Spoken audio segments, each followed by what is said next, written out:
So last question. Kung sakaling magpakita sa'yo si Mahal ulit, anong sasabihin mo sa kanya? Thank you. Sana naging masaya ka ng mga panahon na nakasama kita. Alam ko naman na nabigay mo na yung mga kasiyahan na yon. At sorry kasi hindi natuloy yung gusto mong mangyari. Mayroon bang something? Hindi, gusto niya mangyari na mabigyan niya ng magandang buhay yung pamilya kasi hindi na nga natuloy. Yun ang Pero at least yung mga panahon na nandyan ka, alam mo naman na binigay ko ng totoo. Ba't ako naiiyak? Namimiss mo kasi siya. Ramdam ko yun kasi pinanood ko yung YouTube. Hanggang ngayon.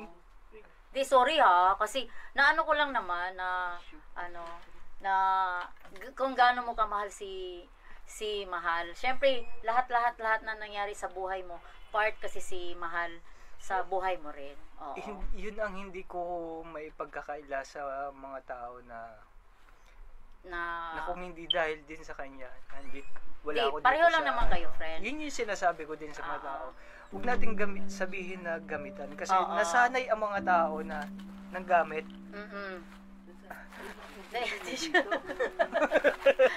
Inabot ni Mahal.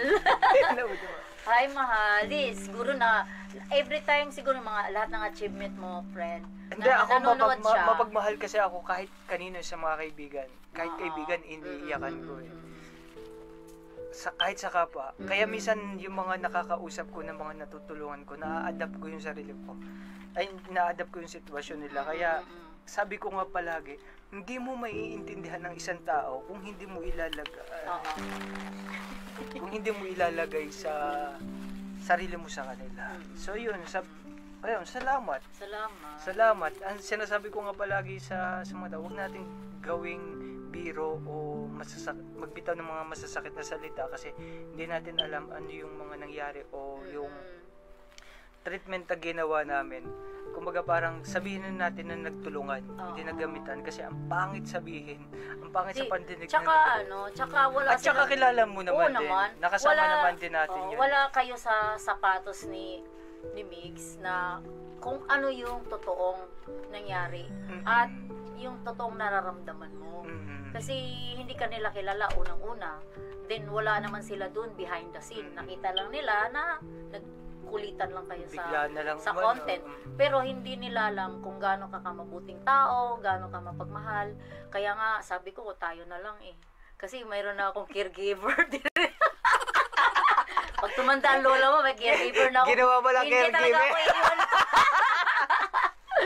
Oo, sorry napaiyak ka tuloy. Kasi alam ko na, baka tanungin ko to about kay Mahal, baka mag-cry to. Kasi alam ko kasi na love mo, namimiss mo yung tao. So anyway, yung mga kabunso natin dyan, wag kayo mag-alala, wag kayo magalit na napaiyak natin si Bunso na lang niya about kay Mahal. So, masaya na tayo ulit. Yes. Oo. So, tayo, mga kabunso, babalik kami kasi may magandang mangyari kay bunso natin. So, the next segment namin is pag-usapan naman natin yung business and charity. So, wow. So, kayo na ang magtsikahan ni Miss Lian Mendoza.